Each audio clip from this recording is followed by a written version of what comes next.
representaciones cartográficas, mapas, cartas, planos, sus elementos y principios. En educación cívica vamos a continuar con el estudio de los derechos humanos. Vamos a hablar de todo el ordenamiento jurídico a nivel internacional y cuáles son las instituciones que existen a nivel mundial y también de América para protección de los derechos humanos. Pues bien, vamos entonces a iniciar con geografía.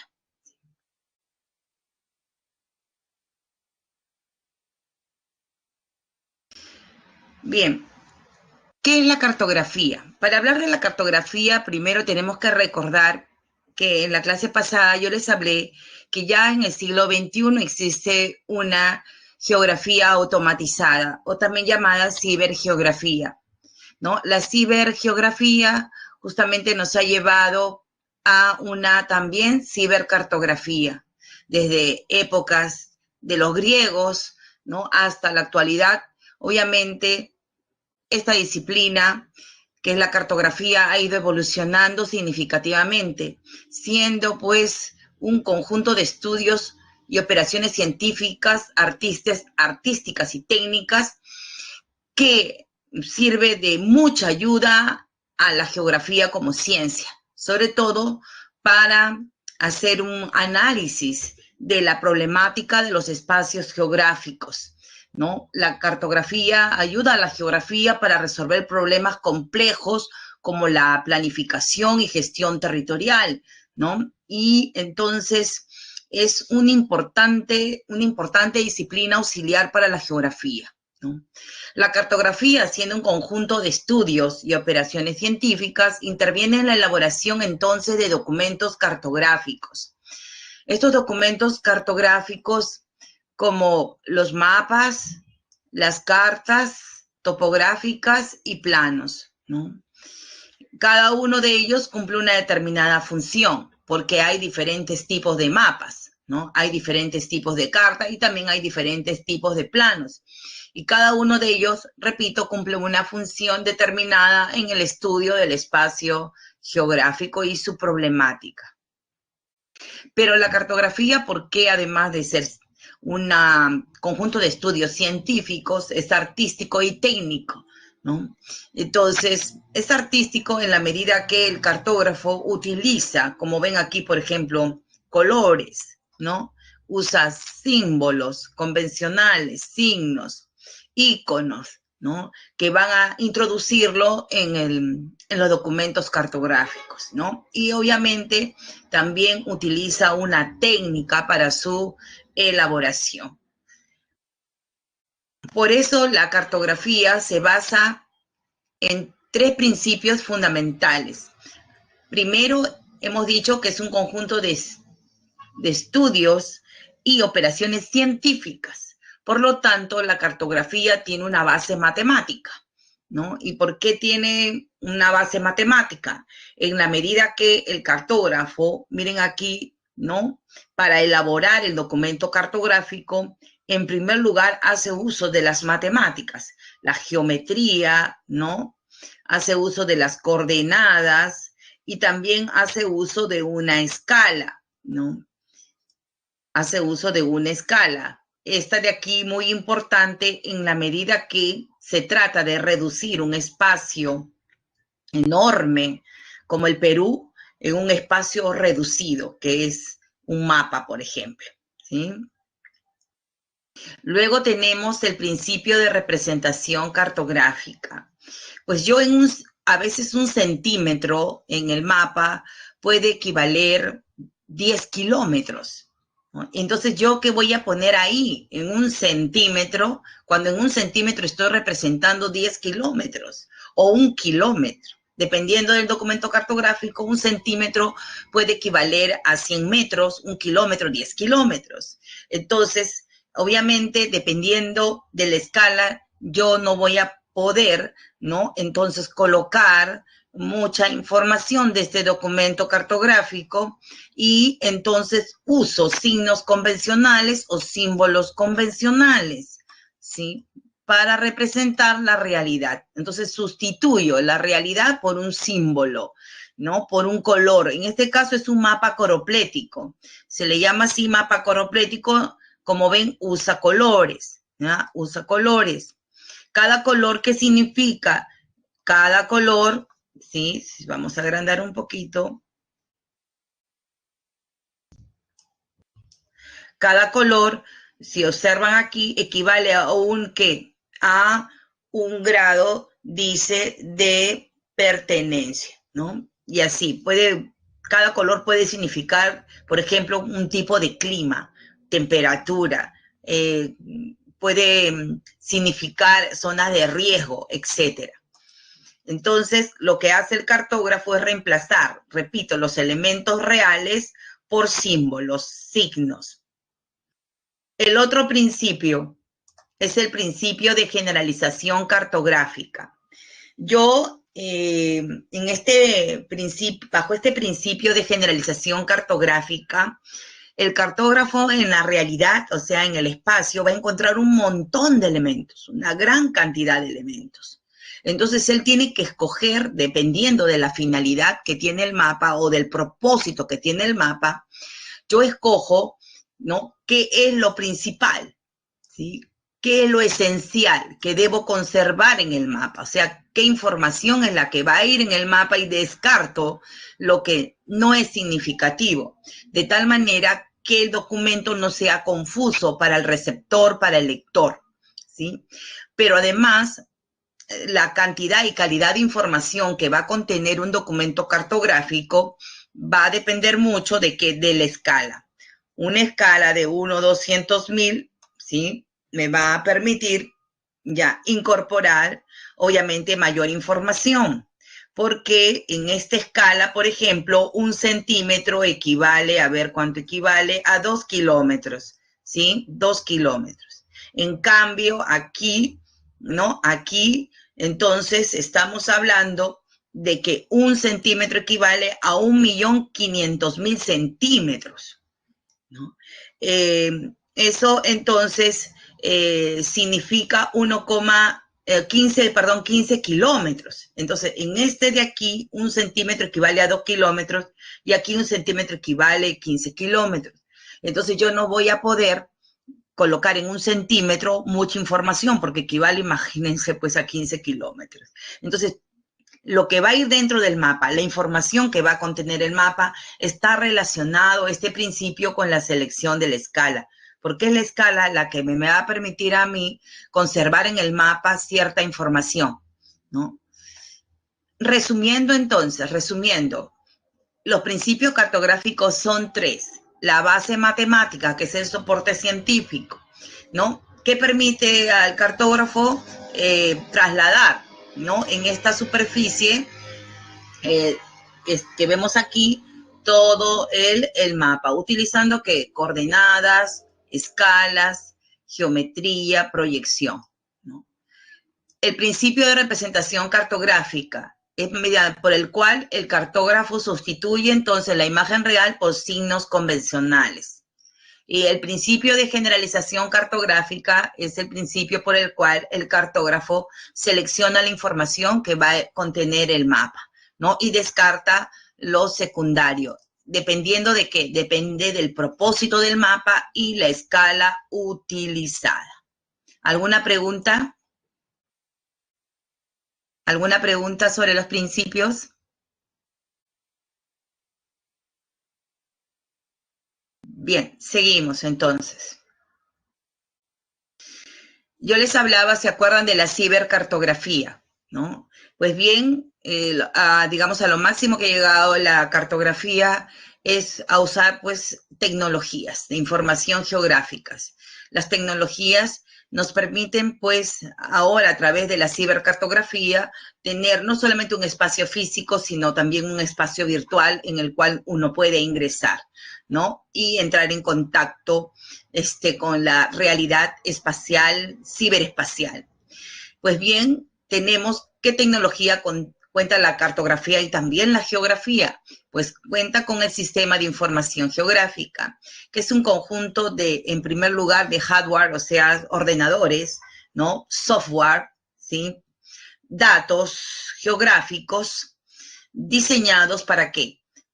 y recursos humanos, porque obviamente los seres humanos no hacen uso de todas estas herramientas tecnológicas, en primer lugar para capturar, luego a almacenar y luego ya manipular la información, ¿no? Analizándola y procesándola para luego ya elaborar documentos cartográficos.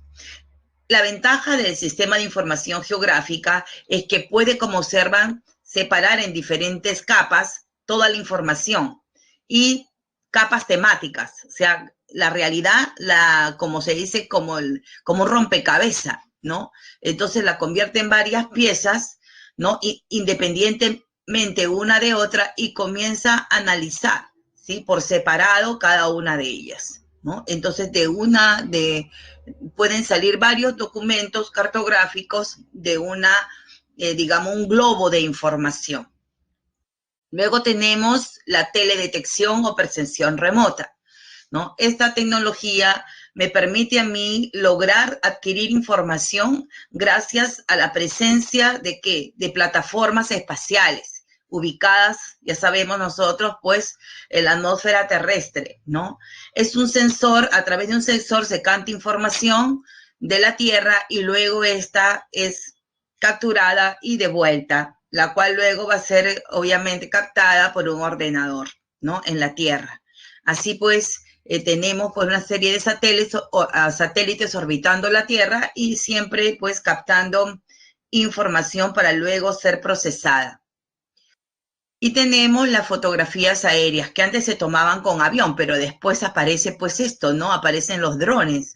Y la ventaja es que la fotografía aérea es una tecnología in situ, o sea, en el lugar, ¿no? Y rápidamente nos permite, ¿no? En el momento de la exposición, adquirir información, ¿no?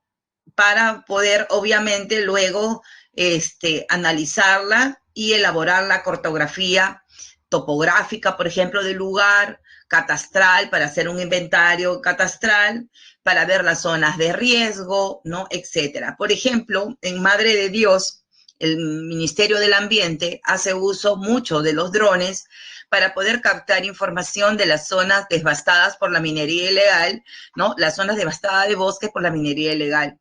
Y pues nos permite hacer un mapeo, ¿ya? Un mapeo de cómo se viene comportando esta minería ilegal y luego, pues obviamente, ¿no? Tomar decisiones de gestión de gobierno para erradicarlas, ¿no? La ventaja entonces de la fotografía aérea y el uso de drones es que, repito, se desarrolla in situ, ahí en el lugar y capta información inmediata, ¿no?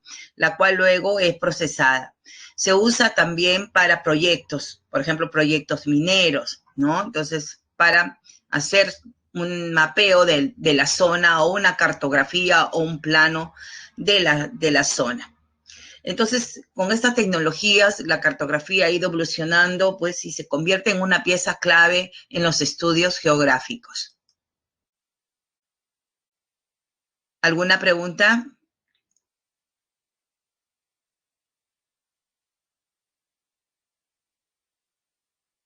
Avanzamos. Bien, ahora sí vamos a entrar ya a analizar las principales representaciones cartográficas. Vamos a hablar de los mapas, luego vamos a hablar de las cartas y de los planos. Si creen que estoy avanzando muy rápido, me avisa.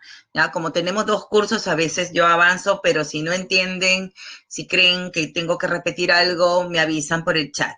¿Sí? Bien. ¿Qué es un mapa en primer lugar? ¿Cómo podemos definir lo que es un mapa? Un mapa es una representación en primer lugar reducida, ¿sí? Dice reducida, generalizada y matemáticamente determinada de la superficie terrestre sobre un plano, ¿sí?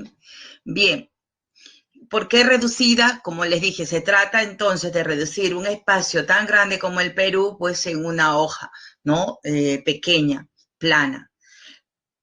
Luego, matemáticamente, ya saben el principio de matemática, matemáticamente determinada porque usa pues escala, proyecciones, coordenadas. Y generalizada en la medida bajo el principio de generalización porque nos muestra información seleccionada, ¿no? ¿de qué? De toda una superficie, ¿no? Entonces aquí básicamente se encuentran los principios de la cartografía. Este documento cartográfico llamado mapa, entonces interpreta básicamente lo que es primero nos muestra lo que es la distribución de los elementos dentro de un espacio geográfico como el Perú, ¿no? Cómo se distribuye, ¿no? Cómo se ubican, ¿no? Por ejemplo, aquí vemos que las zonas más bajas del Perú se encuentran en la zona oriental, bajo el nivel del mar, según esta leyenda de aquí. Vemos que el color verde abarca de 0, básicamente de 0 hasta 500 más o menos metros sobre el nivel del mar. Entonces se encuentra en la zona oriental y también en las zonas costeras, ¿sí? ¿Se dan cuenta? Mientras que las zonas más altas del Perú, que es color blanco, se encuentran, miren, en la zona central.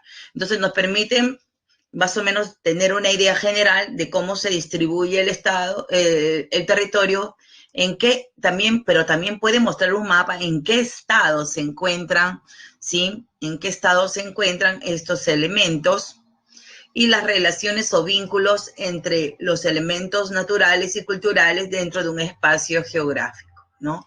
Por ejemplo, yo puedo poner aquí, ¿no? Las divisiones departamentales, ¿no? Puedo colocar donde se localizan los núcleos de los parques nacionales, ¿no? La población nativa, ¿no? Ubicación de las comunidades nativas del Perú, etcétera.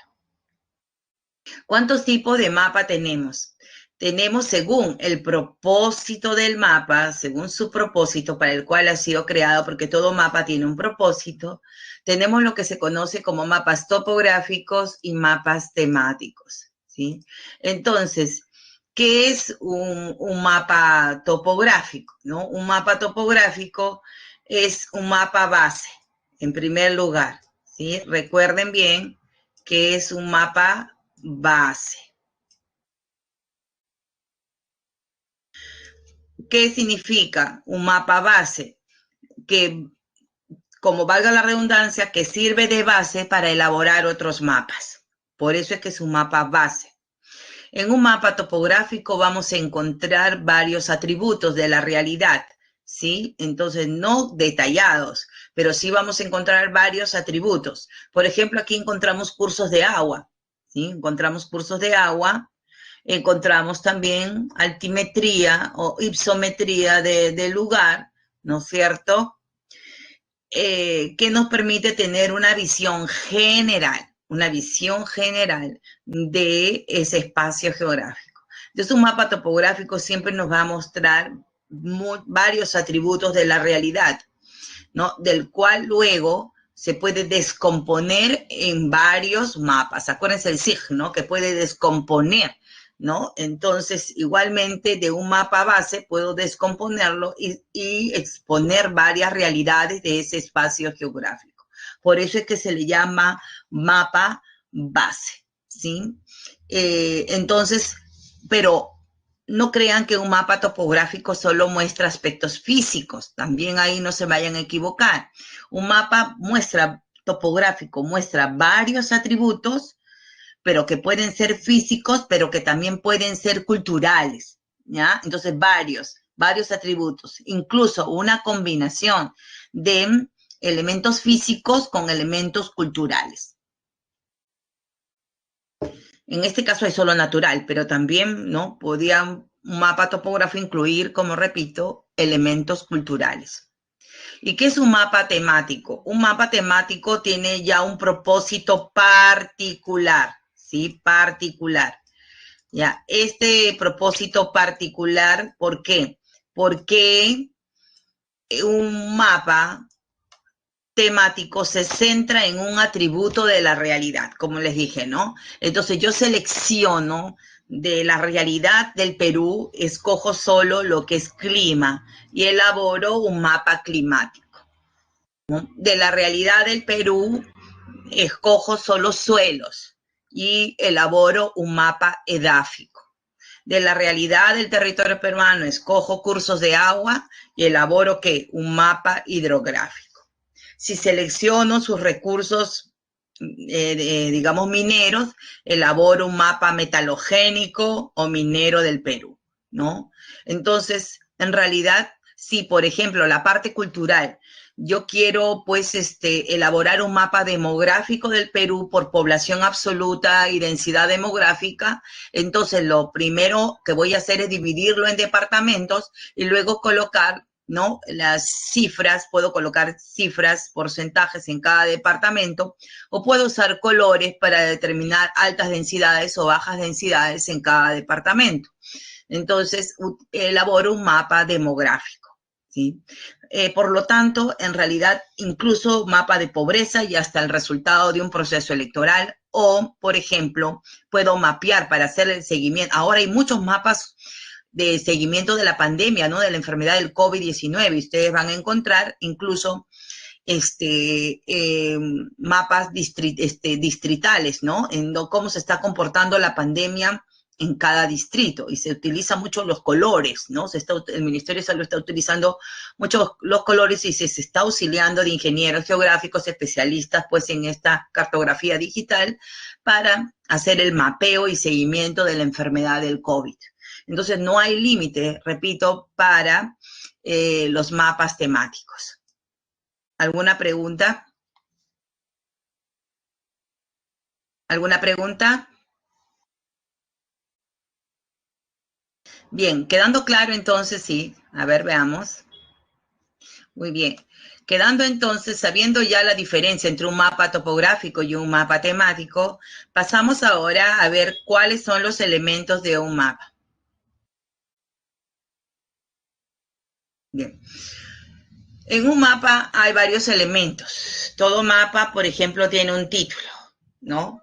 Esta información que ustedes ven aquí, ¿sí?, esta información ya se le llama información marginal, que es la que está fuera del mapa, ¿no? Y en esta llamada información marginal que está fuera del mapa, vamos a encontrar en primer lugar el título, ¿sí? Entonces, incluso la institución encargada, ¿no?, de hacer este estudio, ¿no? Vamos a encontrar una primera leyenda acá, ¿se dan cuenta? Otra aquí de signos convencionales utilizados, ¿no? Vemos la escala, ¿sí?, vemos la escala y un mapa de ubicación, ¿no?, en relación a un espacio más grande donde se ubica el área estudiada. ¿Se dan cuenta? Toda esta información se le llama marginal, ¿sí?, que está complementaria afuera. Y tenemos la que está al interior, ¿sí? Entonces, en un mapa vamos a encontrar varios elementos, pero los más importantes, incluso acá adentro, miren, aquí tenemos la orientación, pero los más importantes dentro de una elaboración de un mapa se encuentran en primer lugar la escala, ¿no?, que acá está. Si no veo bien, ¿no?, la escala. Miren, acá hay una escala y se observa, vamos a agrandar un ratito, quiero que vean. Ahí. Acá, miren aquí, en la parte acá, se dan cuenta, escala de trabajo, dice, ¿no? Escala de trabajo. Dice, 1 es igual a 50.000, ¿no?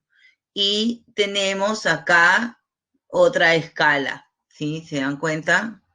Acá hay otra escala que ya no llego a mirar, a verificar, ¿no?, los números, pero tenemos la escala de trabajo que es una 50.000, ¿sí?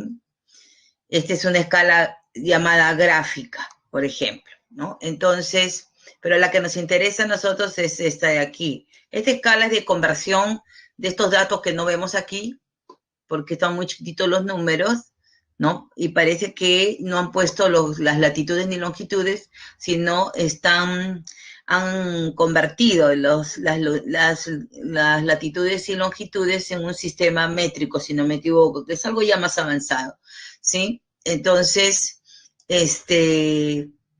tenemos en primer lugar, la escala que nos interesa a nosotros es esta de acá, que es la escala de trabajo.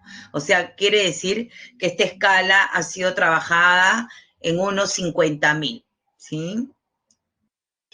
Este mapa ha sido trabajado en una escala de unos 50.000, ¿no? Es decir, ha habido una reducción, ¿no?, digamos, 50.000 centímetros a 1 centímetro. Eso es lo que significa reducción de escala. Luego vemos la proyección.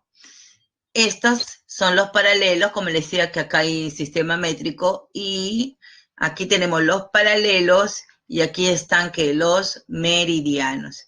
Eso quiere decir que el cartógrafo ha seleccionado una determinada proyección cartográfica para elaborar este documento, que luego vamos a detallar cuál es, ¿no? Y por último, los símbolos, ¿no? Por ejemplo, aquí tenemos estos triangulitos de color amarillo, naranja, que aquí están en la leyenda, cada color qué significa. ¿Se dan cuenta? Aparte tenemos la otra leyenda de los signos convencionales que también vamos a encontrar al interior del mapa, ¿no? Entonces tenemos ahí un conjunto de símbolos convencionales. Hablemos ahora de las proyecciones. Justamente yo les decía que el mapa que habíamos visto tenía una determinada proyección.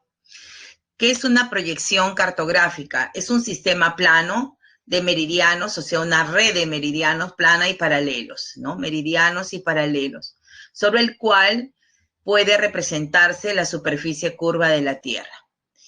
Al ser, miren, al ser, chicos, chicas, la Tierra una superficie curva, ¿sí? Entonces, al trasladarla a una superficie curva, a una superficie plana, entonces siempre va a haber un nivel de deformación, ¿sí? Siempre va a haber un nivel de deformación. Por eso es que han surgido las llamadas proyecciones, ¿no? Dependiendo de la ubicación del lugar que yo quiero mapear, entonces escojo una determinada proyección que se adecue al lugar y que reduzca los niveles de deformación, ¿no? Ahí que las proyecciones cartográficas son útiles para eso, ¿no? Para reducir los niveles de deformación. Mercator, Gerardus Mercator, fue el primero en el siglo, ¿se acuerdan? 16 en crear la primera proyección. Así pues tenemos la proyección normal, cilíndrica normal, y es cuando el cilindro lo coloco de forma vertical, ¿no? Entonces, convexo a la Tierra, ¿sí? A la esfera terrestre. Al colocar el cilindro, como ven, de forma vertical, este cilindro choca ¿con quién? Con el ecuador, ¿sí? Va a chocar con el ecuador. Su círculo de contacto es el ecuador.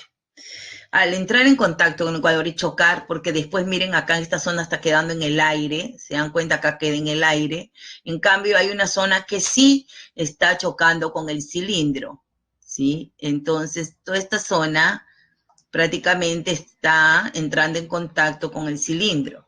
Entonces la proyección cilíndrica es una, valga la redundancia, proyección que se va a hacer uso en las zonas próximas al Ecuador. Los países ubicados próximos al Ecuador hacen uso de esta proyección. Básicamente, la proyección cilíndrica se usa para latitudes ubicadas entre 0 y 30 grados de latitud, anoten ahí, ¿sí? Entonces, o resalten en su separata, ya, que la proyección cilíndrica ha sido creada principalmente para representar las zonas de 0 a 30. ¿Eso quiere decir que no puede representar las demás áreas de la Tierra? Sí, lo puede hacer, ¿no? Cualquiera puede trabajar en una proyección cilíndrica, dependiendo del propósito del mapa, pero teniendo en cuenta que más allá de las zonas, o sea, de 0 a 30, más allá, ¿qué pasa? Al no entrar en contacto, se va a comenzar a distorsionar las figuras. Miren cómo entonces se ha alargado, ¿no? Acá y acá. Por eso es que en los planisferios, ¿no? Utilizando la proyección cilíndrica normal, América aparece, recontra, hasta más grande que Asia aparece, ¿no? Alargada, ¿no? Totalmente, ¿no? Y entonces, ¿por qué? Porque más allá de 0, 30 grados, no se comienza a deformar.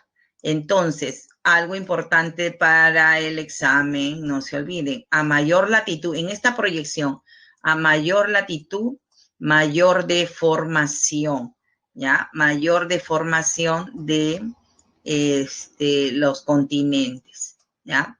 Entonces, no quiere decir que yo no pueda usar, sí lo puedo usar, pero voy a tener en cuenta que las latitudes medias y las latitudes altas ¿no? Van a mostrar los continentes con mayor deformación.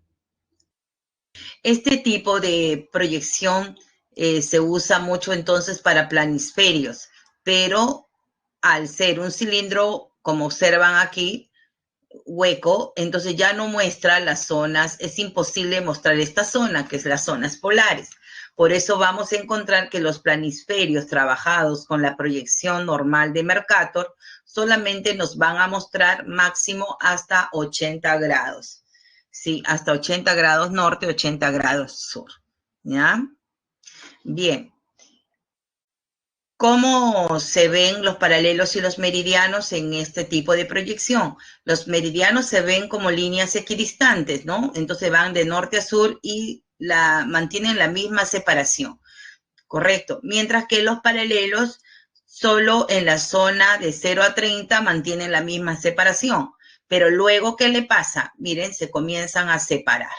Y eso hace que se alarguen los continentes, ¿no? Entonces, los paralelos sí son líneas rectas, paralelas, pero se comienzan a separar cada vez a mayor latitud, se comienzan a separar y eso hace que se alarguen los continentes. ¿Alguna pregunta?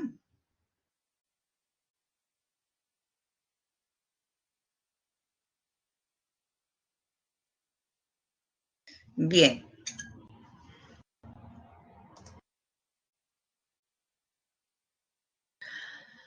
Bien, seguimos entonces, pasemos ahora a, todavía seguimos con Mercator, a la proyección llamada UTM. Esta vez, Mercator decide colocar el cilindro así, de forma transversa. Ya no lo coloca de forma vertical. Sí, bien. Lo coloca de forma transversa. Al colocar el cilindro de esta forma, entonces, resulta que ya no entra en contacto con el ecuador, sino con un par de meridianos, que son el Greenwich y el antimeridiano, ¿sí?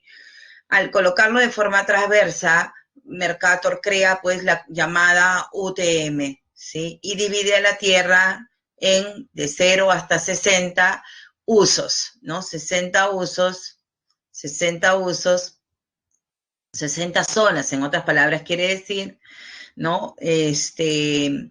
Zonea prácticamente toda la Tierra, lo va a zonificar, perdón, y luego los países van a poder utilizar de manera indiscriminada pues esta proyección, por eso se le llama universal, ¿sí? El Perú ha usado este tipo de proyección, acuérdense, para su Carta Nacional. La Carta Nacional ha sido creada con este tipo de proyección, ¿sí? Usando una escala de 1/100.000, acuérdense, ¿ya? A ver. El Perú entonces ha hecho uso de este tipo de proyección para elaborar su Carta Nacional, ¿no? El Perú en este tipo de proyección se localiza en los usos 17, 18 y 19. Si se observan acá, 17, 18, 19. Siendo sus meridianos centrales, ¿no? Extremos 69 y 81 y el que pasa por Huancayo, que es el de 75, ¿no? 81 en Piura, 69 en Madre de Dios, ¿no? Entonces, repito, la UTM es una proyección universal, ¿no? Básicamente se elaboró cuando Mercator colocó el cilindro tangente al globo, ¿no? A lo largo de un par de, ¿qué hemos dicho? De meridianos opuestos, dividiendo la Tierra en 60 usos de 6 grados cada uno.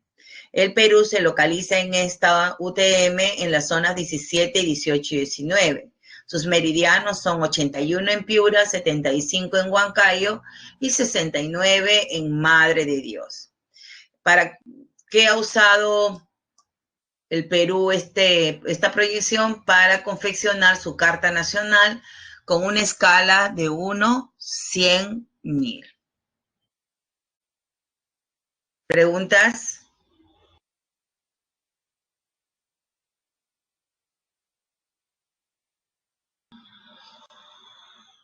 Seguimos. La otra proyección es la proyección cónica. Utiliza el cono como figura de proyección tangente o secante a la esfera. Entonces coloca aquí un cono como si fuera un gorrito, ¿no? A la Tierra, y vemos que el eje del cono coincide con la línea de los polos, ¿sí? En este tipo de proyección, los meridianos son rectas que se dirigen ¿hacia dónde? Hacia el polo, ¿sí? Entonces se dirige hacia el polo, en dirección al polo, ¿no? Mientras que los paralelos se ven como círculos incompletos, ¿sí? Círculos incompletos, nunca un círculo incompleto. Entonces, en una proyección cónica, los paralelos se ven como círculos incompletos, ¿no? O sea, solo se muestra un sector circular, nada más, como si fuera un abanico, ¿no? Entonces, si observamos aquí, ya en este mapa de Canadá, nos vamos a dar cuenta de lo que estamos afirmando, ¿no? Entonces vemos los meridianos como rectas que se dirigen hacia los polos, ¿no? Tienen mayor separación, a menor latitud tienen mayor separación también, y a mayor latitud se van acercando. Mientras que los paralelos se ven como círculos incompletos. Bien, este tipo de proyección, digamos, ¿cuál es su uso? ¿No? ¿Para qué latitudes se usa? Pues bien, los países ubicados entre 30 y 60 son los que realizan sus mapas, ¿no? Confeccionan sus mapas con este tipo de proyección. ¿Por qué? Porque aquí vamos a ver que el paralelo de contacto, ¿sí? Todo el paralelo, espérense un ratito, acá, este blanco es. Este paralelo de contacto es el paralelo 45 grados, ¿sí? Entonces choca con el paralelo 45 grados.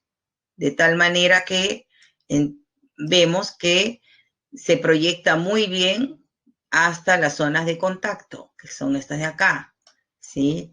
Y hasta acá. Entonces 30 y 60. ¿Ya? Entonces la zona mejor representada es entre 30 y 60. Igualmente en el hemisferio sur, no tanto en el hemisferio norte como en el hemisferio sur. Entonces, podemos concluir que la proyección cónica es una proyección que representa mejor las zonas comprendidas entre 30 y 60, es decir, latitudes medias. La zona térmica templada, ¿no? Son las zonas mejores representadas con este tipo de proyección. Canadá y los Estados Unidos en América del Norte, Alaska, ¿no? Y hasta Groenlandia, miren, es representada, aunque en el caso de Groenlandia se ha alargado, ¿no? Aquí. ¿Por qué? Porque ya Groenlandia se encuentra a más de 60 grados y entonces ya se comienza a distorsionar.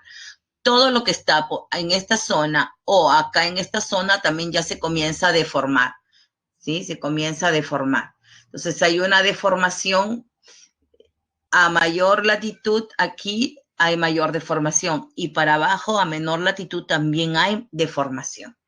¿Ya? Entonces todo se comienza a deformar fuera de la zona, les decía, esta zona de acá, entre 30 y 60.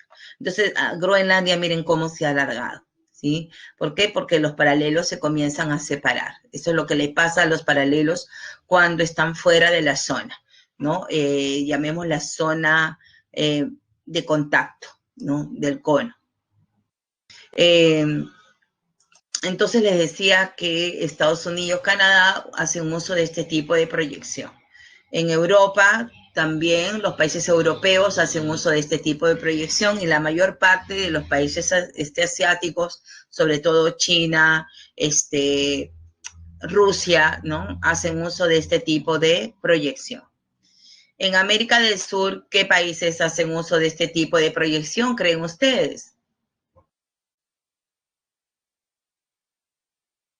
¿Sí? A ver qué países podrían usar esta proyección cónica. ¿Pueden participar?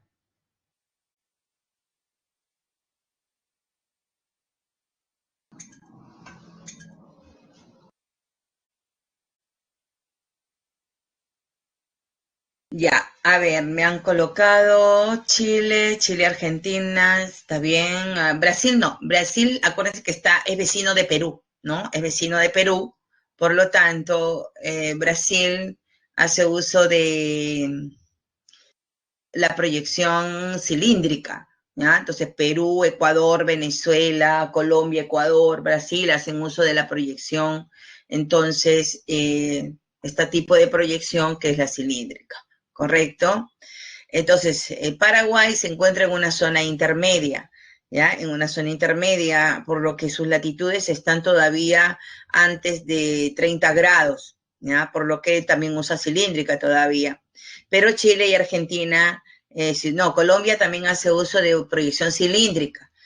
Miren, desde México hasta Perú y Brasil y Paraguay, que está en esa zona, hacen uso de la proyección cilíndrica.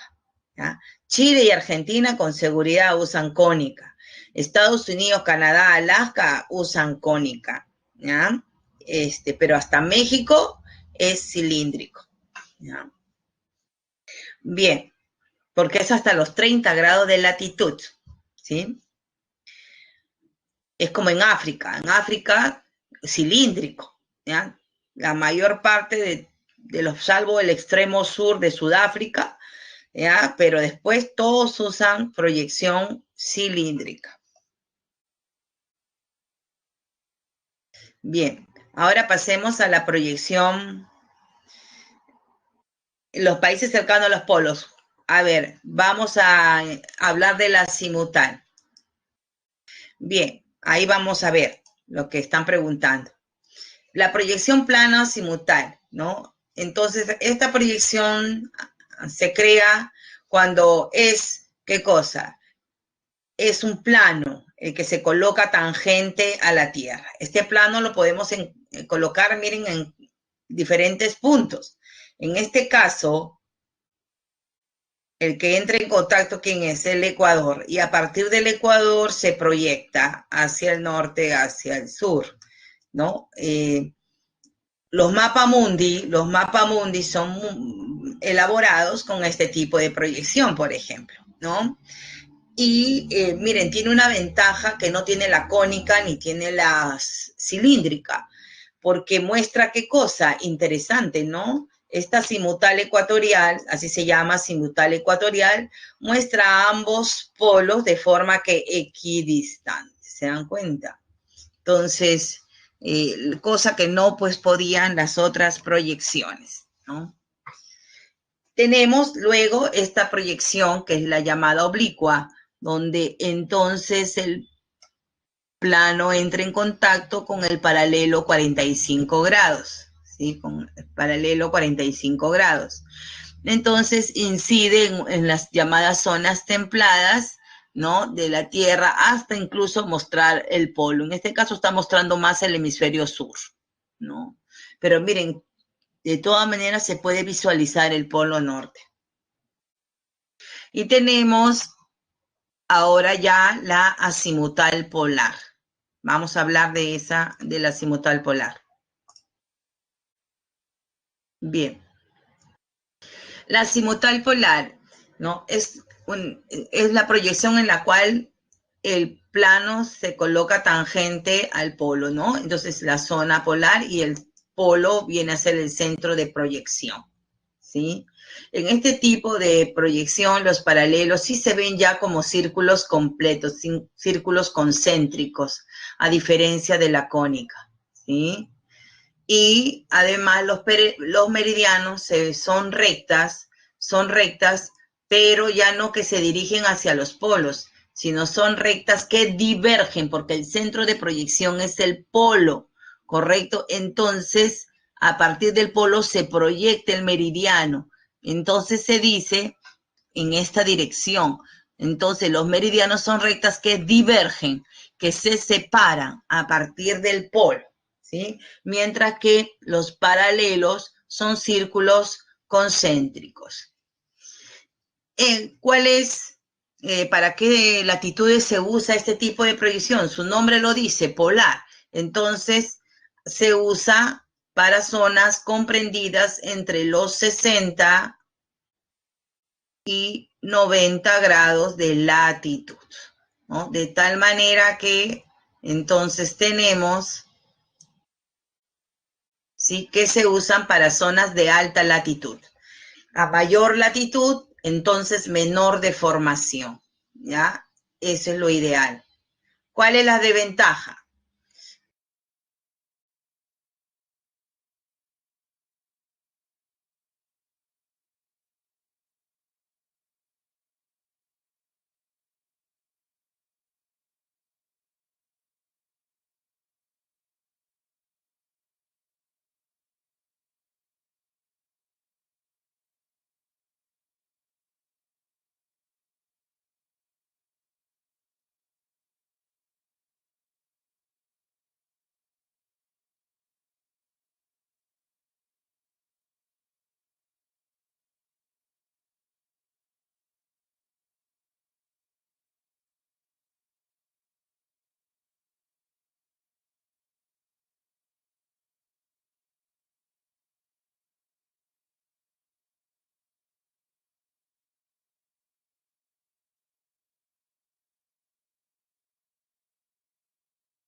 Que entonces tenemos,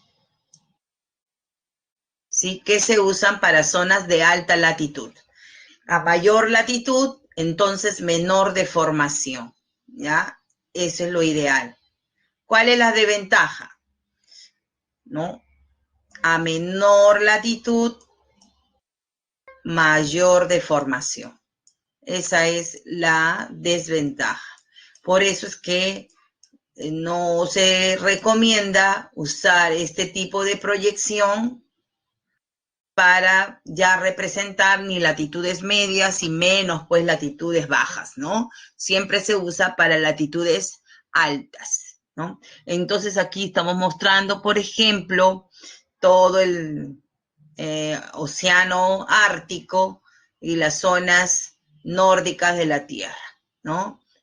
América, ¿no? Entonces Europa, parte de Europa, Asia, ¿sí? Bien, ¿qué países? Alguien me preguntó, ¿qué países? Bueno, está Islandia, pues, ¿no? Islandia, miren, acá está Islandia, este es Islandia, ¿sí? Islandia, ¿ya? Entonces, Groenlandia, ¿no? La isla de Groenlandia, miren, acá está Groenlandia, ¿sí? Todas las islas que se encuentran en el Ártico, ¿ya? También podría ser, abarcar esta parte de aquí que observan que es la península escandinava, ¿no? Acá está Gran Bretaña, ¿sí? Irlanda del Norte, que también podrían usar. Acá está el estrecho de Bering, si se dan cuenta. los países comprendidos en estas zonas, muchos hacen uso de este tipo de proyección o también dependiendo, si están en el límite, porque acá está 60, quiero que se den cuenta, miren, este es el paralelo 60.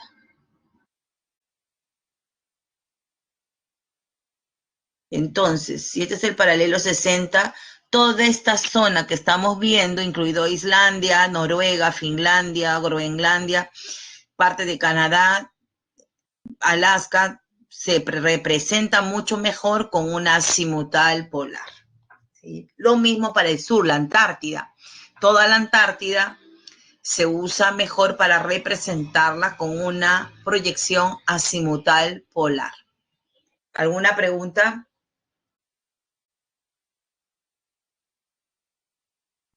En el examen preguntan mucho, ¿no? ¿Para qué sitios, lugares se usan este tipo de proyección? ¿Ya? Entonces, dentro de las características les van a colocar ahí, pues, ¿no? Representan mejor, Groenlandia mejor representada con una cilíndrica. Ya ustedes colocan falso, pues, ¿entiende? Entonces, siempre tienen que ubiquen en la Tierra las proyecciones, les sugiero, ¿ya? En casa, traten de ubicar y pongan ahí por las latitudes se van a dar cuenta. De 0 a 30, cilíndrica. De 30 a 60, cónica. De 60 a 90, azimutal polar. ¿Sí? Y la otra es de 0 hasta 80 para cada hemisferio, entonces ya es una proyección cilíndrica normal de Mercator. ¿Alguna pregunta? Porque ya terminamos con proyección.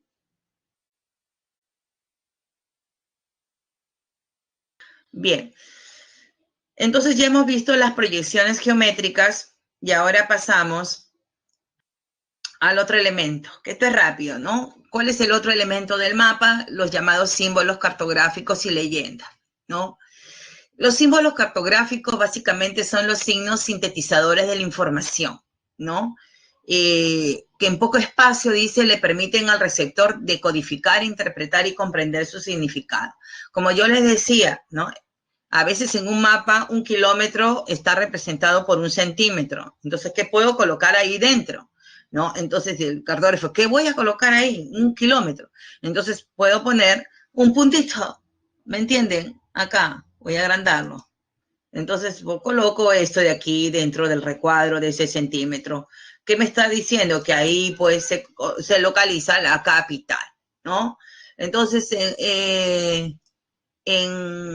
si quiero hacer un mapa de los aeropuertos del Perú, entonces voy a colocar los avioncitos, que además, dependiendo del tamaño, nos van a identificar si el avión es grande, ahí es un aeropuerto internacional, ¿no? Si es pequeño, mediano, nacional y así, ¿no? Entonces el cartógrafo reemplaza la realidad con signos convencionales, iconos, líneas, figuras geométricas, colores, ¿no? Etcétera. ¿Qué se puede representar en un mapa a través de símbolos? Tanto elementos naturales, como observan aquí, elementos naturales como elementos culturales, sociales y también hasta económicos. ¿Sí? Pues bien, finalmente debo decirles que hay una lista internacional de símbolos que usan los cartógrafos estándar, ¿no? Estandarizada, pero si hay algún elemento que no ha sido considerado en esta simbología internacional, el cartógrafo tiene la libertad de incluirlos.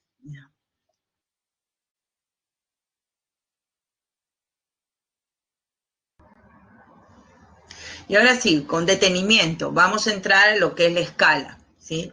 Yo les decía que un mapa es un documento reducido, ¿no? De la realidad. ¿Y por qué reducido? ¿Y cómo es que hago esa reducción? Pues bien, para la reducción utilizo ¿qué? Una escala. La escala es la razón o equivalencia entre la distancia en el mapa y la distancia sobre el terreno. La elección de la escala depende del propósito del mapa, es decir, lo que yo quiero mostrar en el mapa, ¿no? Lo que yo quiero, si solamente quiero mostrar distribución espacial o quiero mostrar evolución, dinamismo, ¿no? Entonces, la cantidad de información que voy a incluir, principio de generalización cartográfica. Entonces, esta escala Hay escalas que me permiten colocar mucha información, como otras no, y solo mostrar generalidades. Entonces, la escala se escoge principalmente, ¿no? Está relacionada al propósito del mapa. Estas escalas pueden ser gráficas o lineales, ¿no? La escala, en primer lugar, pueden ser numéricas, gráfica o lineal, ¿no? Entonces, aquí se ha comido numérico, ¿no? Acá puede ser numérico, gráfica o lineal. La numérica.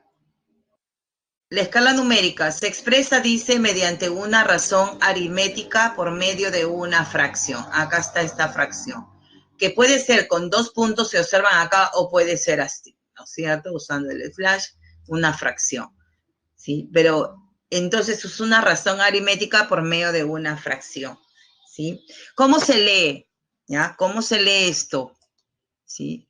1, 2 puntos, 1.150.000. ¿Pero qué significa esto? Lo que ustedes tienen que, digamos, recordar. Se lee así: 1 centímetro del mapa, esto es en el mapa, ¿ya? En el mapa, equivale a 1.150.000 centímetros en el terreno, ¿sí? Así se lee. Entonces, 1 centímetro en el mapa equivale a 1.150.000 centímetros, siempre lo mismo, si es centímetro, centímetros, si es millas, etcétera. Para los continentes se usa centímetros. Entonces, 1 centímetro en el mapa equivale a 1.150.000 centímetros en el terreno, ¿sí? Bien, las 2 escalas oficiales del Perú son estas. Para la carta, 1, 100.000, y para el mapa oficial del Perú, 1, 1.000.000. ¿Sí? La pregunta es, ¿no? La pregunta es, imaginemos que este 1 no está allá y este tampoco. Y vamos a decir 1 igual a 50.000. Tenemos una escala de 1 igual a 50.000. Tenemos una escala de 1 a 100.000. Y tenemos una escala de 1 a 1.000.000. ¿Está bien? Bien. Las escalas pueden ser, escuchen, las escalas pueden ser pequeñas, medianas o grandes, ¿sí? Las escalas pueden ser pequeñas, medianas, grandes, muy grandes, pero la clasificación básica es pequeña, mediana, grande, ¿sí? ¿Cuál es la escala pequeña de las 3, chicos? Chicas. 1 50.000, 1 100.000 o 1 1.000.000. ¿Cuál es la escala pequeña aquí?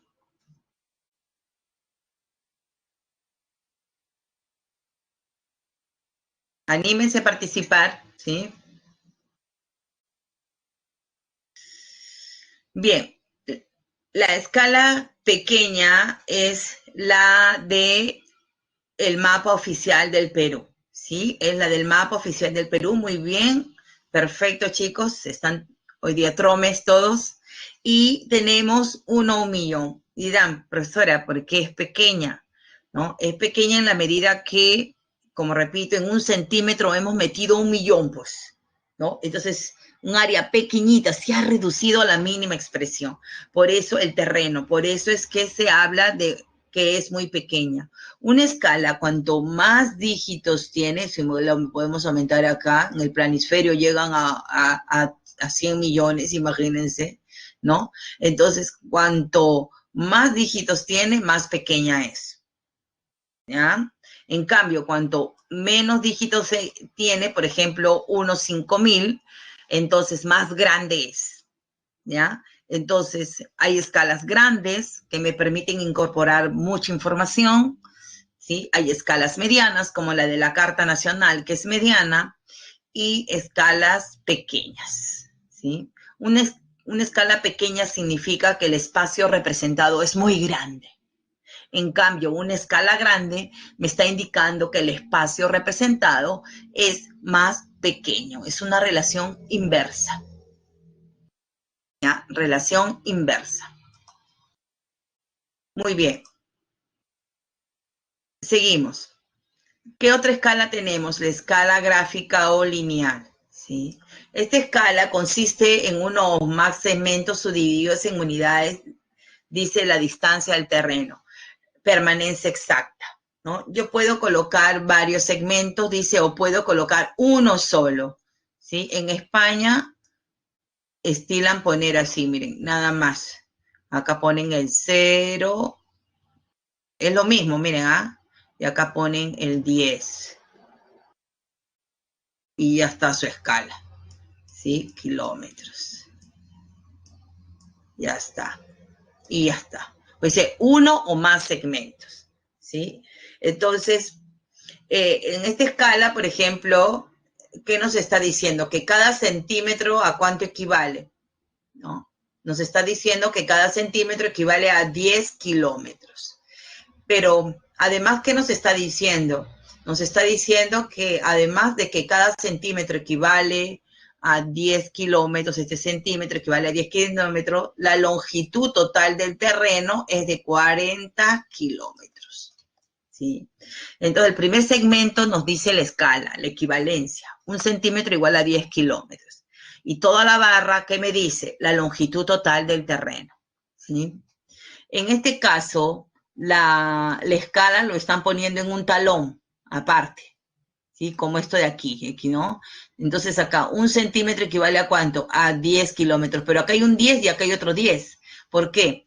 Porque, vamos a borrar, en este tipo de barra, ya acá me están dando la escala. Me están diciendo que un centímetro equivale a 10 kilómetros. Pero a partir de 0, me están diciendo la longitud total del terreno. En este caso, la longitud total del terreno es 30. En cambio, en este de aquí, desde 0, ¿cuánto era? 40. ¿Ya? Entonces, hay varias formas de representar gráficamente la escala. ¿Sí? Bien, una pregunta. Si un centímetro equivale a 10 kilómetros en esta escala gráfica, ¿cuál es su escala numérica de esa gráfica? ¿Cuál es la escala numérica de esa escala gráfica?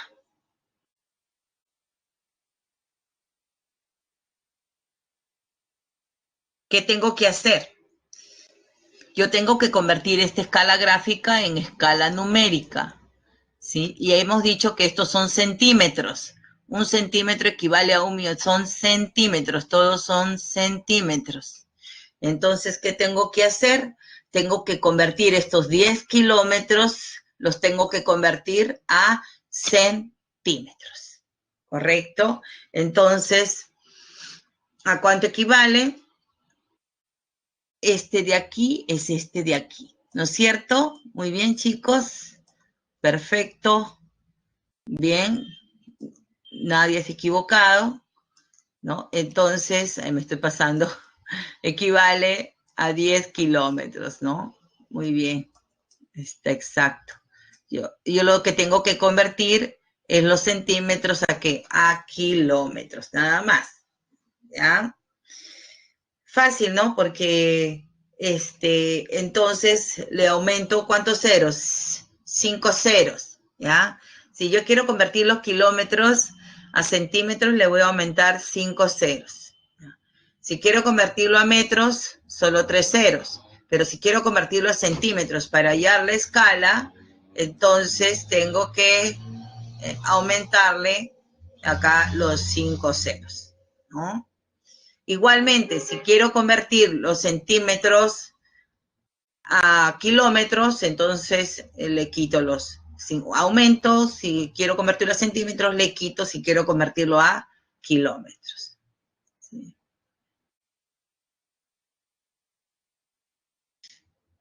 ¿Cuál es la equivalencia? A ver, para terminar esta parte, ¿cuál es la equivalencia en una escala gráfica de esa escala numérica? Ahora la escala numérica quiero que lo conviertan en escala gráfica. Vamos a convertirla en escala gráfica.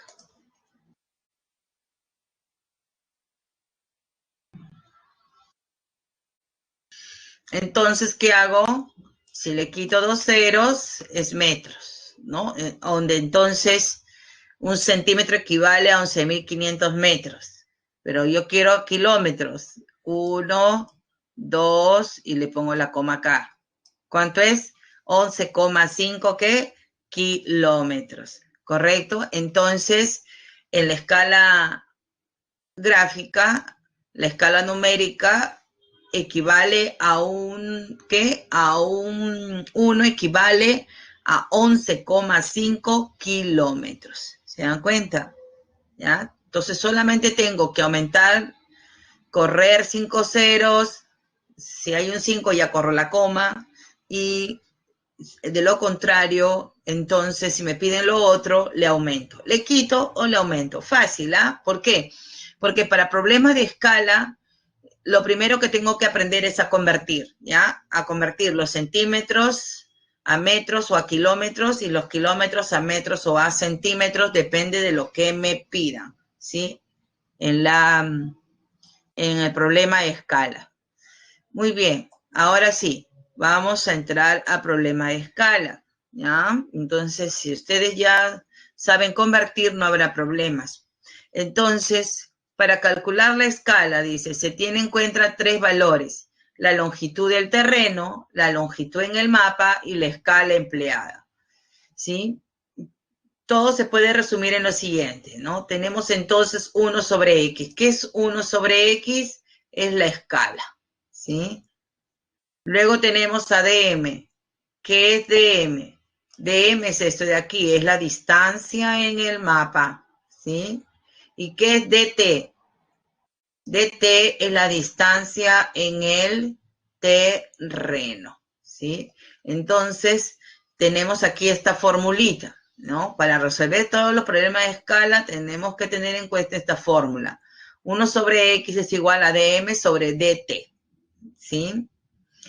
Bien.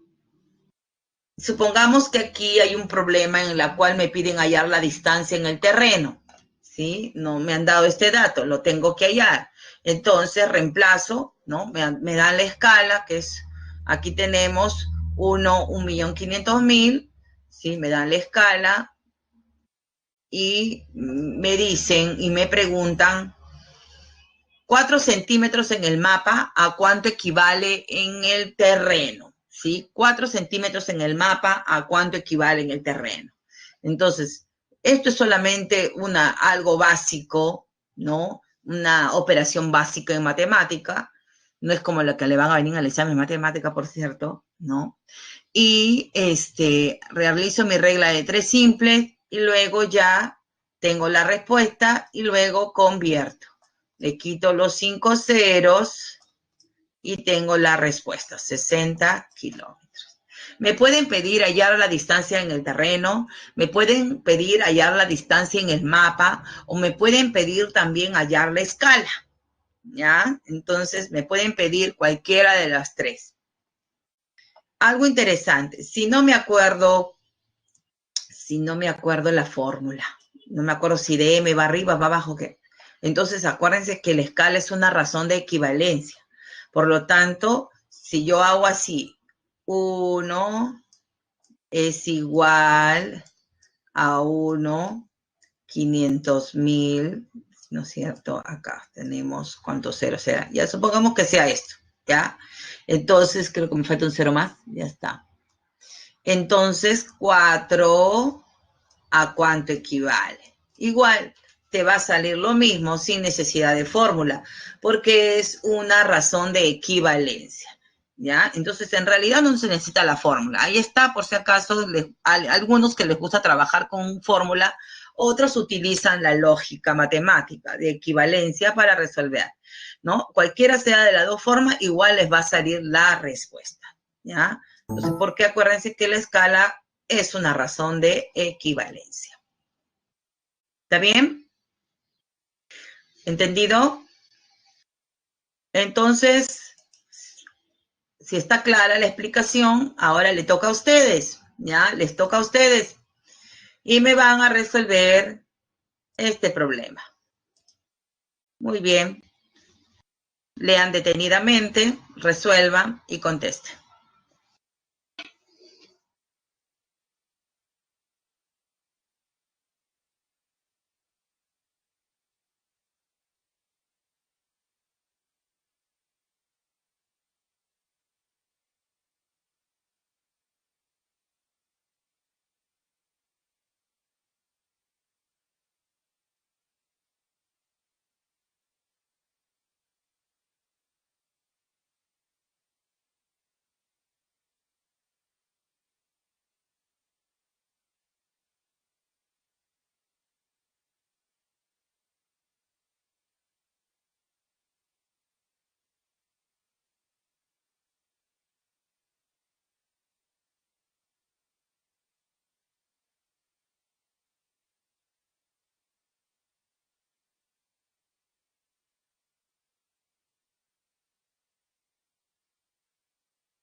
Muy bien, por cuestiones de tiempo, vamos ya a dar la respuesta. La mayoría, ya más de la mitad ha resuelto.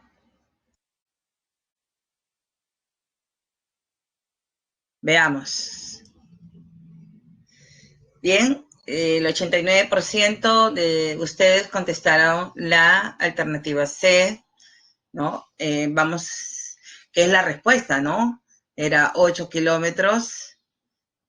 Algunos me pusieron 800 centímetros, ¿no? Hay uno y 800 metros. Vamos a ver qué pasó.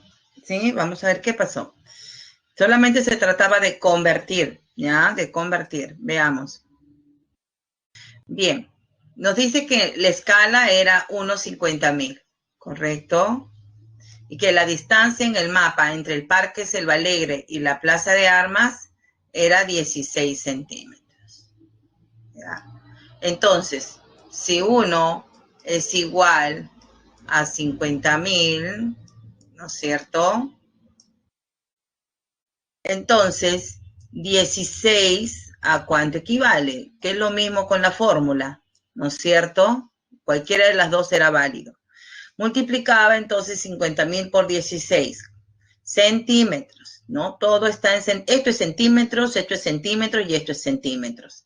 Entonces la respuesta me salía en centímetros, ¿sí? Ahora, estos centímetros tenía que convertirlos, ¿ya? Y si los convertía a metros, me salía 8.000 metros. No había ninguna alternativa que diga 8.000 metros, ¿no es cierto? Entonces, si quito 2 ceros, lo he convertido a metros. Y si le quito 3 ceros, ya lo convierto ¿a qué? A kilómetros. ¿Ya? Acuérdense que un metro, para los que se han equivocado, un metro tiene 100 centímetros. Correcto, 100 centímetros, 2 ceros. Y un kilómetro, ¿cuántos metros tiene? 1000 metros, 3 ceros. ¿Sí? Entonces, si yo convierto los centímetros a metros, tengo que quitar solo 2 ceros, no 3 ceros, como algunos lo han hecho. ¿Ya? Y si quiero convertir los metros a kilómetros, le tengo que quitar 3 ceros o correr 3 espacios a la izquierda. ¿Ya? Entonces, ahí nomás. El problema ha sido la conversión. ¿Ya? Yo creo que todos están bien en la fórmula o en la regla de 3 simple. El problema es a la hora de convertir. La respuesta era 8 kilómetros. Muy bien, chicos. ¿Ya?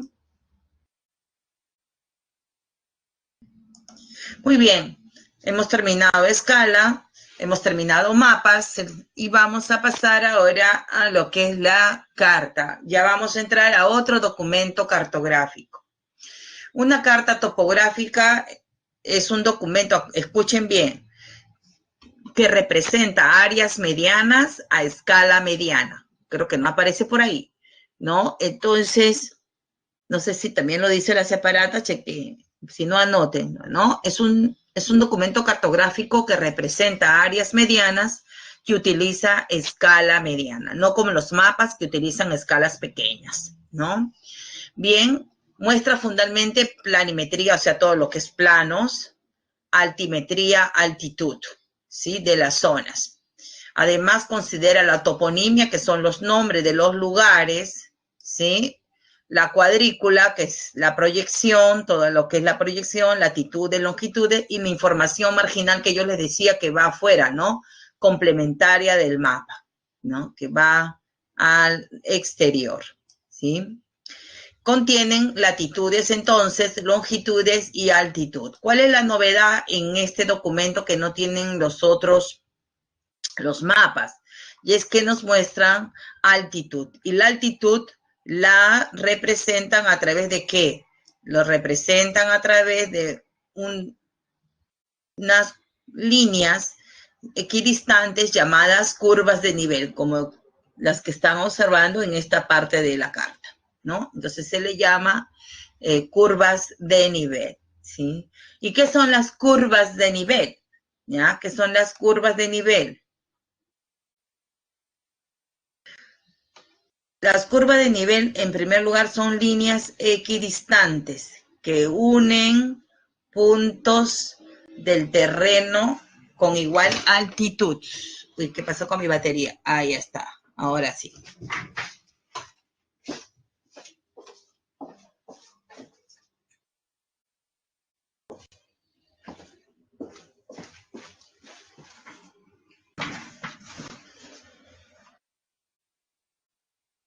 Ya está.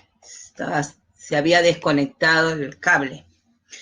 Bien, entonces, repito, unen puntos de igual terreno, de igual altitud, ¿sí?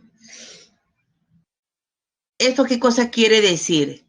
Que si hay un punto A, voy a agrandarlo para que ustedes puedan ver. Si acá hay A, B, C, y se encuentran en esta línea, quiere decir que todos tienen la misma altitud. ¿Y qué es la altitud, chicos?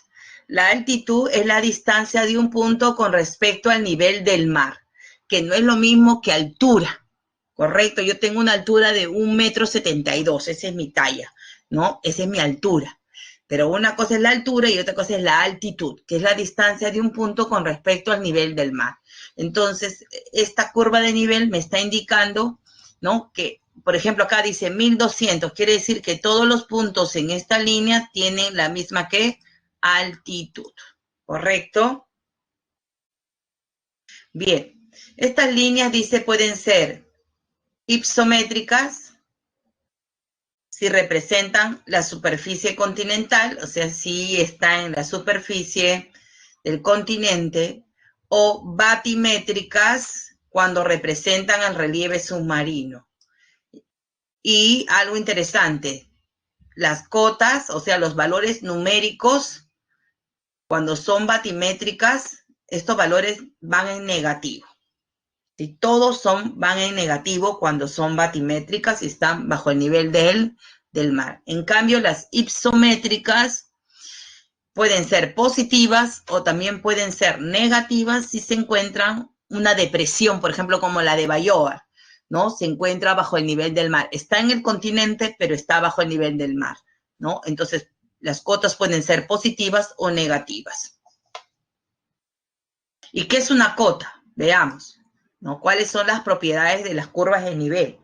En primer lugar, toda curva de nivel tiene un valor numérico, que es este de aquí. Este se le conoce como cota, ¿no? Las cotas, que son puntos con determinada altitud, ¿sí? Entonces, como les decía, todos los puntos ubicados en una misma curva tienen la misma altitud o la misma cota, que es el valor numérico de altitud, ¿sí? Esto, entonces, ¿cómo se lee? Se lee que esta curva se encuentra a 40 metros sobre el nivel del mar, ¿no? Sobre el nivel del mar. ¿Qué más tiene una curva de nivel? Tiene lo que se conoce como zona, ¿sí? Como zona. ¿Ya? La zona es el área comprendida entre dos curvas de nivel. Aquí tenemos la zona A, la zona B, la zona C y así, ¿correcto? ¿Qué más? Vamos a agrandarlo. Ahí vamos a mostrar. Bien, ¿qué dice? Dos curvas de nivel nunca pueden cortarse entre sí o coincidir, salvo en caso del acantilado rocoso. Una de las propiedades es que las curvas, como son cotas de altitud, se tienen que mantener separadas, ¿sí? Pero ¿qué pasó aquí?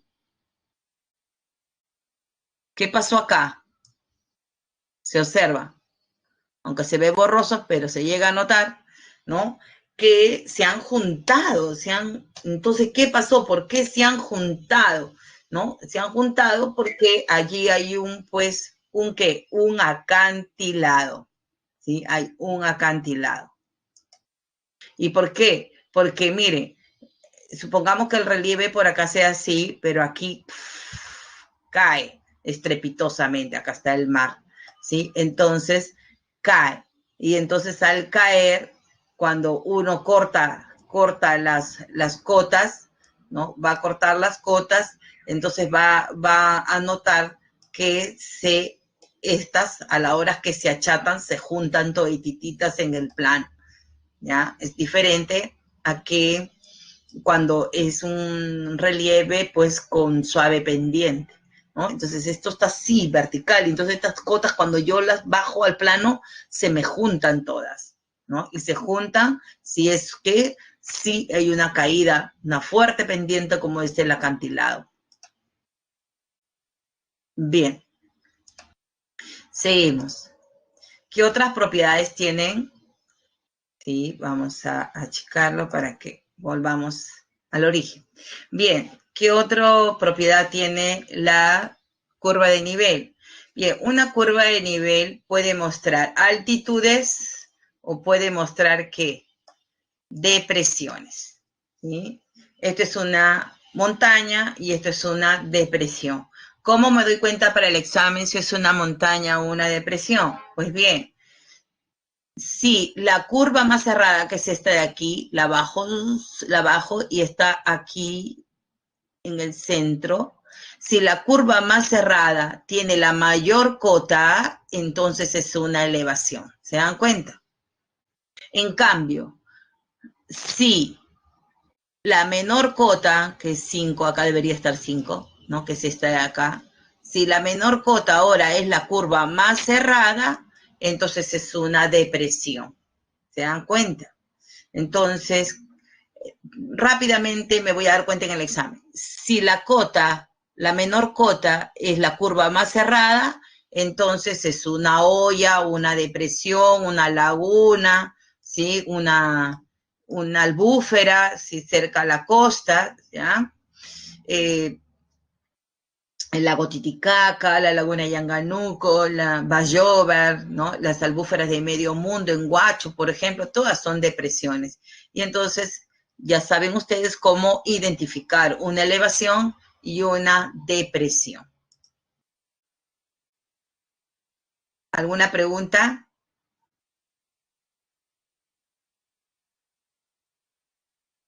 Bien. ¿No hay preguntas? ¿Seguimos entonces?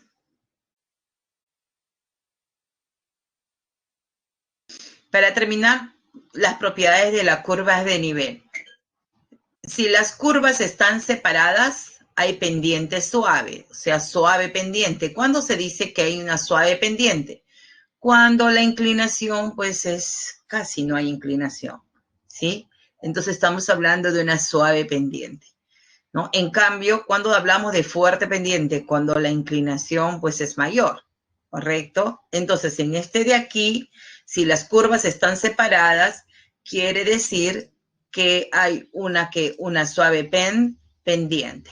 En cambio, aquí las curvas están más juntas, entonces quiere decir que hay una fuerte pendiente.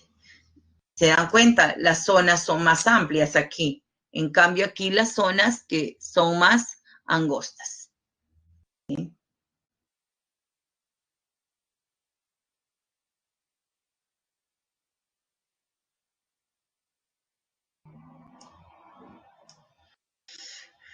Muy bien. ¿Alguna pregunta? Vamos ya terminando geografía. Y tenemos ya por último los planos. ¿Sí? ¿Qué son los planos? Los planos son representaciones cartográficas, escuchen bien, a escalas grandes, ¿sí? Y representan a escalas grandes una porción reducida de la superficie terrestre. Puede ser un centro poblado rural, puede ser una ciudad, puede ser un campo minero, o sea, son áreas mucho más pequeñas.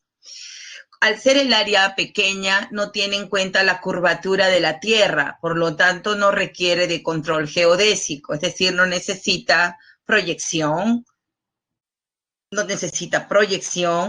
ni cilíndrica, ni con nada, no necesita porque el área es muy pequeña, ¿sí? No se necesita entonces proyecciones, ¿ya? Contiene información detallada, ¿sí? Muy detallada de parques, avenidas, distritos, barrios, iglesias, cementerios, estadios, ¿no? Etcétera, etcétera. Centros comerciales, ¿no? Etcétera. Y además tenemos dos tipos de planos. Los planos planimétricos, por ejemplo, este es un plano planimétrico, ¿ya? Y coroplético porque además usa colores, ¿sí? además de planimétrico, por el arte es coroplético. Y tenemos los topográficos, ¿sí? Un plano topográfico es aquel que incorpora cotas y curvas de nivel, como hemos visto en las cartas, ¿no? Pero, y entonces ustedes dirán, y profesora, ¿cómo lo diferencio entonces de una carta topográfica de un plano topográfico? Entonces, la diferencia, ¿dónde está? Aquí, principalmente en que ustedes se van a dar cuenta en el examen por la escala, si es grande o mediana. Las medianas son cartas, los planos 1/20.000, 1/25.000, 1.000, correcto, son escalas grandes. Estos planos entonces se les conoce con un nombre de ¿qué? De topográfico, los que contienen cotas y curvas de nivel.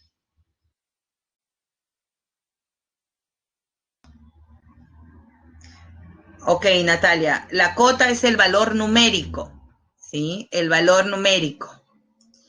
Ya, esto es la cota, el valor numérico de altitud, lo que me indica a qué distancia está con respecto al nivel del mar. En una curva ya se nota aquí, miren. Entonces, y aquí, acá lo vamos a ver, 1200, ¿ya? Esta es la cota, entonces, 1200, 1150, 1100, además, miren, mantiene 50 metros de distancia a la hora de diseñarlo, ¿no? Puede ser cada 100, cada 50, cada 1000, dependiendo, ¿no? La elección del cartógrafo. Esa es la cota. Muy bien. Ahora sí, contestamos la siguiente pregunta. Vamos a hacer la encuesta. ¿Sí? Resolvemos el ejercicio número 4.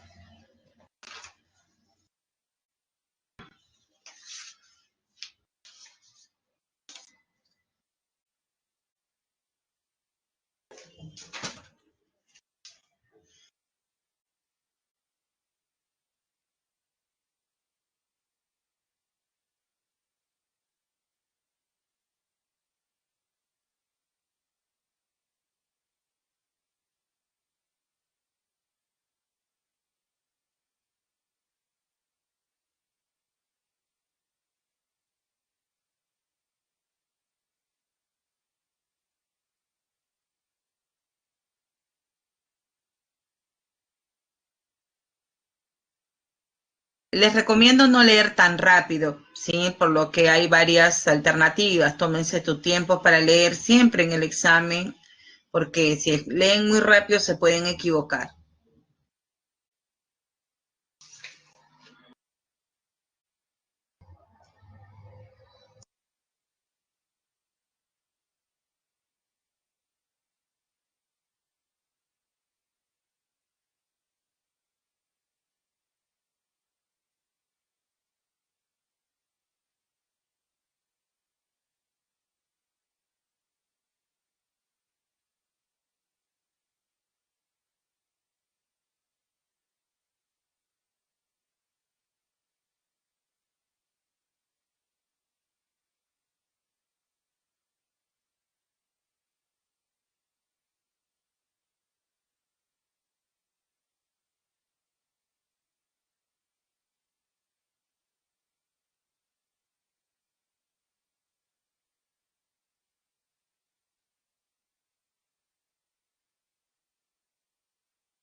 Muy bien, vamos a dar la respuesta. Ya la mayoría ha trabajado, ¿sí?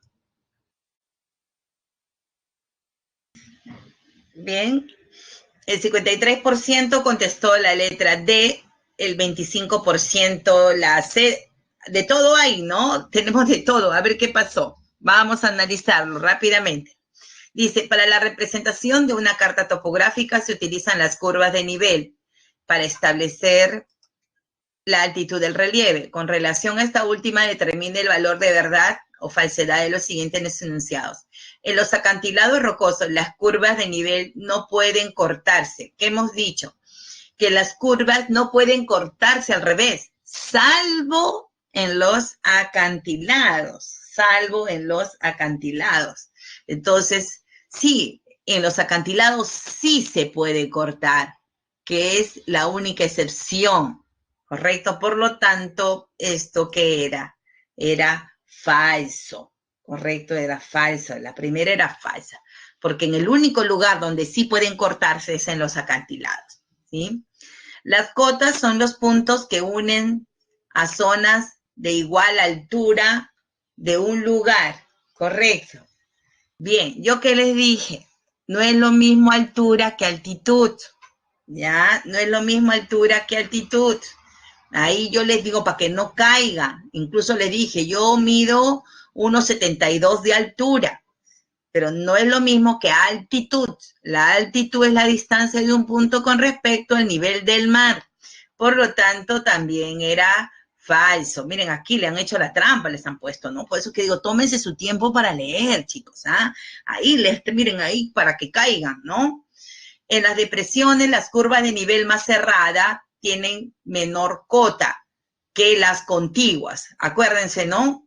Que yo les había mencionado, voy a retroceder aquí, ¿no? Si la curva más cerrada tiene menor cota, entonces, ¿qué es? Una depresión, que las contiguas, o sea, que las otras que ya tienen mayor cota, ¿correcto? Entonces, ¿qué era? En las depresiones, las curvas de nivel más cerrada, o sea, la más chiquita, tienen entonces menor, la más cerrada, la nivel más cerrada tiene menor cota que las contiguas, ¿sí? Y la equidistancia de curvas de nivel se elige en función de la carta y naturaleza del terreno, ¿no? Entonces, ¿la respuesta cuál era? Era la D, chicos, ¿ya? Bien, resumiendo aquí, ya la respuesta, tenemos, resumiendo ya, la 1, la B para la casa, la 2, la A, hemos trabajado las dos últimas, C y D. Muy bien, vamos a dejar geografía cívica, hoy día es corto, cortísimo. Y vamos a entrar a educación cívica. ¿Cuáles son los instrumentos jurídicos a nivel internacional con los que contamos para la defensa de los derechos humanos? ¿Sí? En primer lugar, tenemos la Declaración Universal de los Derechos Humanos. Esta declaración fue adoptada en la Tercera Asamblea General de la ONU el 10 de diciembre de 1948 y consta de 30 artículos. Es el primer instrumento, ¿sí? En esta declaración, pues, se consagran todos estos derechos que hemos hablado en la clase pasada y que se encuentran en el artículo 2 de nuestra Constitución, ¿no? A la vida, a la libertad, a la igualdad ante la ley, la presunción de inocencia, nacionalidad, libertad de conciencia, pensamiento, expresión, reunión, asociación, trabajo, educación, cultura, etcétera. Obviamente no les vamos a preguntar pues que memoria todos los derechos, porque ya ustedes saben que se encuentran en el artículo 2 de nuestra Constitución, pero deben de recordar que esta Declaración Universal de los Derechos Humanos consagra las 3 generaciones de derechos, ¿no? Los de primera, segunda y tercera generación. No se encuentran aquí los de cuarta generación, ¿sí? Bien, además de la Declaración Universal de los Derechos Humanos, tenemos los pactos internacionales, ¿sí? Que son 2. El Pacto de los Derechos Sociales Culturales y el Pacto de los Derechos Civiles y Políticos, ¿sí? Los pactos y la Declaración Universal forman lo que se conoce como Carta Internacional de Derechos Humanos, ¿sí? En su conjunto. Todos estos documentos, 3 documentos, forman lo que se conoce como la Carta Internacional de Derechos Humanos. La diferencia jurídica entre ellos es que la declaración es voluntaria, mientras el país que firma ya los pactos se encuentra jurídicamente obligado, porque es que es un documento vinculante, quiere decir que el Estado que se firma el pacto se encuentra obligado a respetar, promover y respetar los derechos humanos, ¿sí? Bien, estos derechos de primera generación y segunda generación cuentan con estos pactos, pues, ¿no? Y estos pactos fueron aprobados en 1966 y entraron en vigencia en 1976.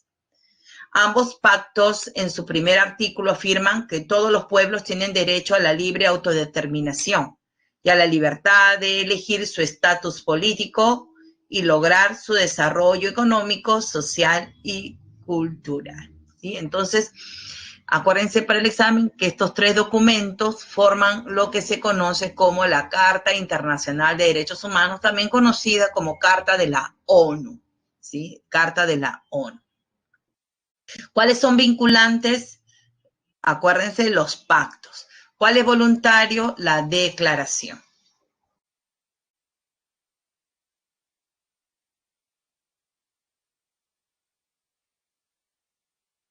Bien, ahora entremos a los organismos. ¿Cuáles son los organismos internacionales de protección de los derechos humanos? ¿Cuál es el máximo organismo? Es la Corte Internacional de Justicia de La Haya. Esta corte está integrada por 15 magistrados elegidos para un periodo de 9 años, inclusive pudiendo ser reelegidos, ¿sí? Pudiendo ser reelegidos, ¿ya? Bueno, actualmente es un francés, un jurista francés, quien pues está a la cabeza de este organismo internacional. ¿Cuál es su función principal?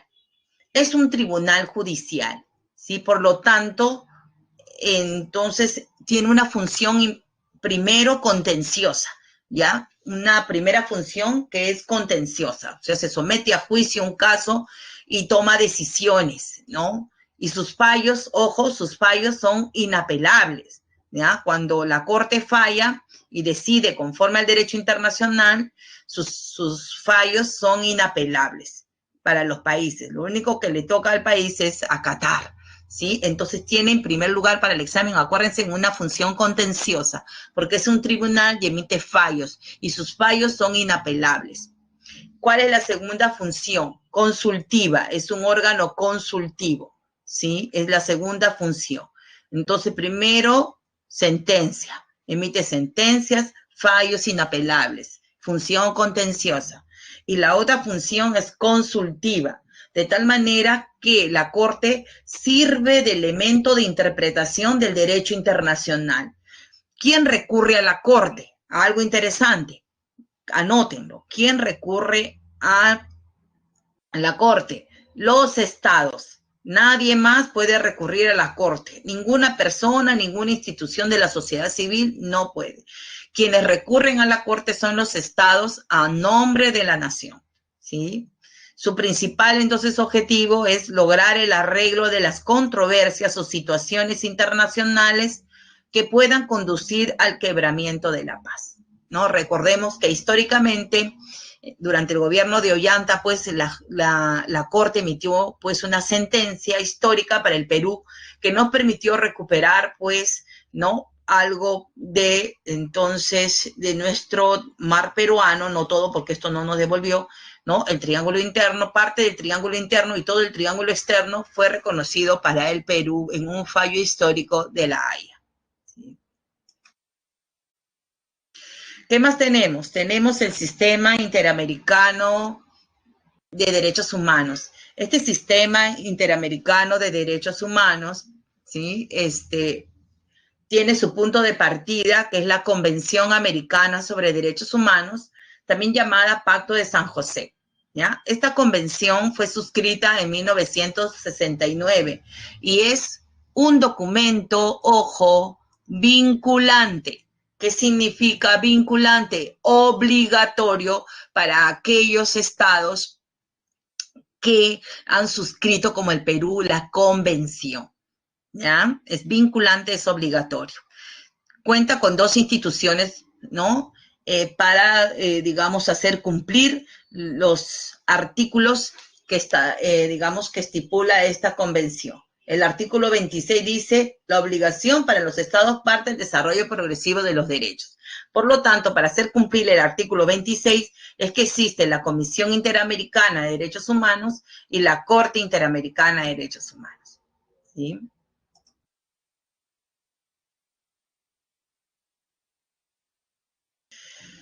Bien, hablemos de estos 2 organismos que siempre preguntan en los exámenes, por si acaso, ¿ya? Vuelve a repetirse la pregunta, la voltean, la mueven, pero ahí casi siempre sale, ¿ya? Bien, entonces, ¿qué diferencia hay entre comisión y corte? Son 2 instituciones muy importantes. La Comisión Interamericana surgió en 1959, incluso miren, antes de que se suscribiera la convención, o sea, es más antigua, ¿no? Esta Comisión Interamericana de Derechos Humanos es un órgano de promoción y protección y observancia de los derechos humanos, ¿ya? De promoción, protección y observancia de los derechos humanos en el continente americano. O sea, está observando, está vigilante, ¿no? Para que los estados, ¿no? Los estados, pues, asuman la responsabilidad de protección de los derechos humanos. ¿Cuál es su función principal? Dice, su función principal es estimular la conciencia de los derechos humanos en los pueblos de América, ¿ya? Para lo cual, entonces, esta comisión envía a sus observadores a diferentes países, ¿no? Sobre todo cuando hay elecciones, por ejemplo, ¿no? Para garantizar que la voluntad popular se refleje en las urnas, por ejemplo, ¿no? Y si hay denuncias de violación de derechos humanos, la comisión se encarga de recepcionar, ¿ya? Y añadan, por favor, ahí en la separata, es la comisión quien recepciona las denuncias de violación de derechos humanos de los estados partes de la convención, ¿sí? ¿Quiénes pueden acudir a la comisión? Las personas o entidades no gubernamentales, ONGs y personas, grupo de personas individuales pueden recurrir a la comisión y presentar su denuncia de violación de derechos humanos, ¿no? En la sede en Washington. Una vez que la comisión ha recepcionado las denuncias, las analiza, las evalúa y si cree conveniente, entonces emite recomendaciones a los gobiernos de los Estados miembros para que adopten las medidas para que se reponga el derecho, ¿no? Digamos, de la persona la cual ha presentado su caso. Además, también, si así no llegue, ojo, así no llegue ningún documento, si la comisión observa, como es un gobierno, es un instrumento o una institución observadora, se observa que en algún país se están cometiendo violaciones, también puede emitir recomendaciones, correcto, por propia iniciativa de la comisión. Entonces, ¿quiénes recurren a la comisión? Las personas y en ONGs, ¿no? Grupo de personas. Bien, luego tenemos la Corte Interamericana. La Corte sí es un tribunal, es un órgano jurisdiccional autónomo de la OEA, ¿sí? ¿Qué funciones cumplen? Las mismas que cumple la Haya, ¿no? A nivel mundial. Es decir, es un organismo que examina y emite sentencia, por lo tanto tiene una función contenciosa en primer lugar, ¿sí? Entonces es un tribunal. Y sus fallos, además que sus fallos son definitivos e inapelables, ¿no? Al igual que la Haya, ¿sí? Son tribunales en materia de derechos humanos.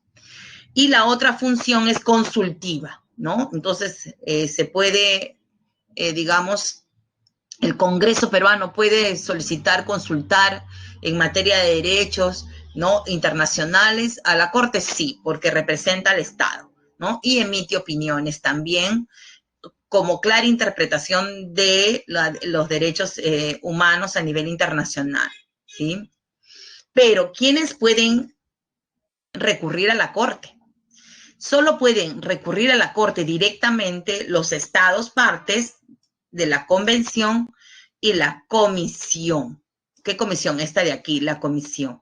Tienen derecho a someter un caso a la decisión de la Corte, no las personas. Entonces, ¿cómo llegamos? Entonces, ¿cómo llega un caso de una persona, Ani Leandro? ¿Cómo llega mi caso a la Corte?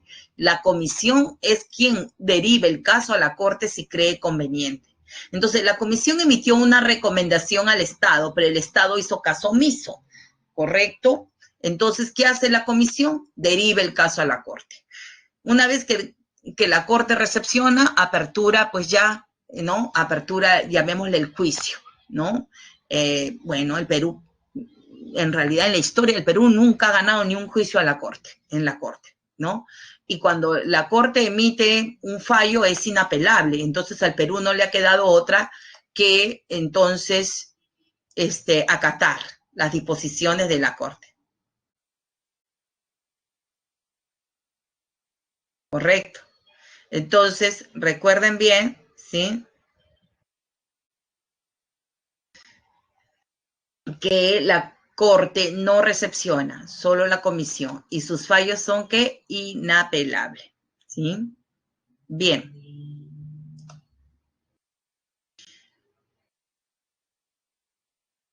¿Qué más tenemos a nivel de América? Tenemos la Carta Democrática Interamericana. Esta carta fue suscrita un día que para el mundo fue una conmoción. ¿Se acuerdan? Un 11 de septiembre del 2001. ¿Qué ocurrió? ¿Se acuerdan?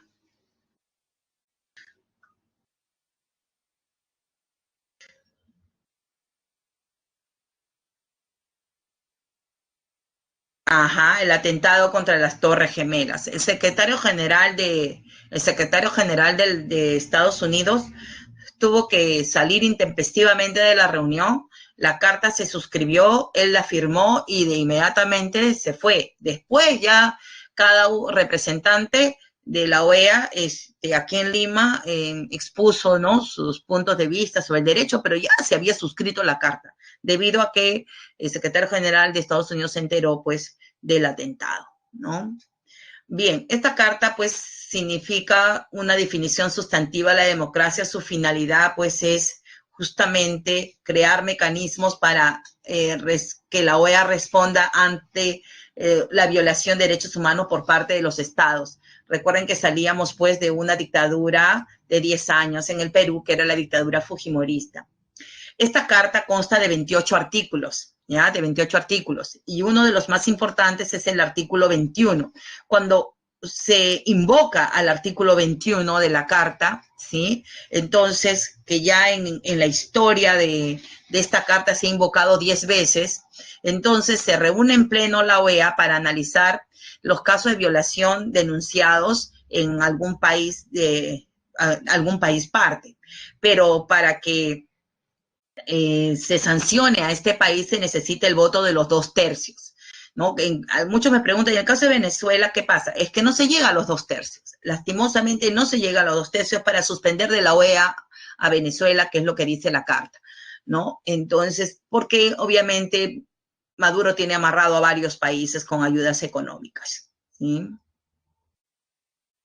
Una persona jurídica es una institución, una empresa. Si nosotros somos personas naturales, una persona jurídica en economía es una empresa, ¿sí? Es una empresa, ¿ya? Entonces, cuando tú creas, tienes tu RUC, ya eres una persona jurídica, ¿no? Una institución jurídica, pues ya es las Cortes. Bien, y para terminar, finalmente, en el Perú tenemos los organismos también que promueven la protección de los derechos humanos. El más importante organismo de la sociedad civil en el Perú, no del Estado, sino de la sociedad civil en el Perú, es la Coordinadora Nacional de Derechos Humanos. Esta coordinadora en realidad es una coalición de organismos de la sociedad civil, que son 82, ¿sí? Que trabajan para la defensa, promoción y educación de los derechos humanos en el Perú, ¿no? Yo les he colocado aquí algunos con sede en Lima, como el Manuela Ramos, movimiento, ¿no?, que defiende a las mujeres, ¿no? Amnistía Internacional, que es internacional, pero tiene una sección peruana aquí. El IDL, han escuchado hablar de IDL, reporteros con gorrita en la cabeza, ¿no? Entonces, el Instituto de Defensa Legal, ¿no? La Asociación Negra de Defensa y Promoción de los Derechos Humanos, por ejemplo, SONADET, entre otros, la Asociación Pro Derechos Humanos, en fin, son 82 organizaciones. Pero no se olviden que además a nivel del Estado también tenemos organismos que se preocupan por la defensa de los derechos humanos, ¿ya? Y el máximo organismo pues es nuestra Defensoría del Pueblo, ¿no? Entonces aquí no está, pero porque vamos a hablar de la Defensoría del Pueblo ya específicamente en otra clase, pero la Defensoría del Pueblo es quien encabeza esta defensa a nivel del Estado. También está Indecopi, ¿no? Que ahorita está viendo los recibos de luz, ¿no? Los recibos de luz de Enel, del sur, que se pasaron, ¿no? Entonces, ellos están actuando en defensa del consumidor, por ejemplo, Indecopi. O tenemos la SBS, la Superintendencia de Banca y Seguros, que protege, por ejemplo, a los ahorristas.